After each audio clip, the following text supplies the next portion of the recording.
if you were to like go, I want to lose weight, the first thing you should do is your diet. And that could be simply cutting out your carbs. So let's say for Asians, right, it's noodles and rice. So instead of rice... So what have you been eating, Andrew? Huh? I've been eating whatever I want. You fat fuck. This is but that's like the schedule of the studying that I was talking about with Yeah, snacking and stuff. Yeah. Walk me through that. What's that process look like? You wake up in the morning, go. So I wake up in the morning, I get ready for work, I go to work, I try to do some study on the train and the bus. Mm-hmm. I go to work, I do work. Depending on what I'm feeling, I might have lunch and then do a short What do you have for walk. lunch? So lunch will normally be like meat and rice, or Home cooked. Mum's cooking. yeah, so that's convenient for me, but it's normally meat, Rice, And something carb. greens. that kind of thing. And like this is what I would like if I wanted to look into my diet more carefully, right? Then I'd probably keep the meat, but rather than rice, it would be cauliflower rice or something like that. And then I'll do a short walk, or then I'll do some assignments. Then go home. Then like work again. Go home. I try to do some work then, Dinner? but by that point I'm too tired, so I'm normally sleeping. No dinner. Oh no! But just this had is one on the meal. travel home. I have dinners. A dinner will normally be rice and meat again, or like something like that, right? Okay. And then it's then me trying to get in some exercise, showering, and then just either studying again or just lazing around. The trying part. How's the trying to get into exercise part? Some days, I'll be honest, some days I do it, some days I don't. And what do you do when you don't exercise? I just go to sleep straight away. The sleep's good. I want it now. I get it. But if you do that, if you didn't exercise, you go straight away. Doesn't that mean you go to sleep earlier? And if you go to sleep earlier, doesn't that mean you wake up? The problem is that like I wake up, and then when I wake up because of lack of sleep, I don't want to do it. Yeah, exactly. No, I definitely know. I definitely know what's going on. It's a very atypical. No, not atypical. It's a very typical story of like that work life. Like you wake up, you go to work. You work, you come home. You get home, you feed yourself, right? And I mean, you already know after eating, that's when you want to go to sleep already. Yeah. So that's really hard. So you're already working the back foot. And also, after eating promotes wanting to go to sleep. And you just come back from a whole day of working 7 to 7. That's 12 hours. Well 12 hours. Like the commute as well. But commute, this is the thing. Commute is not relaxing. Commute is tiring. It's like... moving on a train isn't like you fall asleep and stuff, but that's not, you know what I mean, that ain't it. It's not great sleep. That ain't the proper sleep. It's not like you're getting full rest. This is, you're gonna get in there, you don't want to miss the train stop. So I definitely can see why when you get home, so I think now that we're talking, I think that's your main thing there. It's your crossover, the crossover from whether or not you work out or not. And if you can work to the point where like you maintain that, it's guaranteed you will. Regardless of how you feel, you're going to grab that 1 or 2 hours, you end up on a better footing. Like, I think that's why the gym was really helpful for me. Because when I go home... Yep. Okay, so if I have the gym membership and I'm paying for it, I'm going to force myself to go because I'm paying for it. Yep, there's motivation. No, I'm with that. Also, like, what do you call it? You get home, you're in an environment that promotes, hey... let's get to bed. Yeah.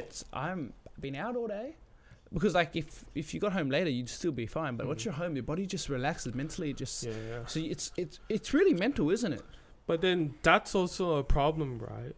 Because let's say I do gym, so by the time I get home, it could be around about 8:30, and at that point that's too far past to eat anything, right? So it's kind of weird because. Like eating wise, like, so like for me, I normally just skip breakfast because I have no time in the morning. I have lunch and then I have dinner and then I get home. But my lunch tends to be light because I don't want to be falling asleep in the afternoon. And normally dinner's the big one, then I go to sleep. But if I was to gym because of travel time and all that stuff, by the time I have dinner, it might be problematic to sleep as well, because if you have food in your belly and you're digesting, you'll be constantly be burping. That kind of also makes it hard to sleep. And like that's the problem you have with working, right? And then having a lot of travel time on top of that, that it makes You it... do some push-ups on the train.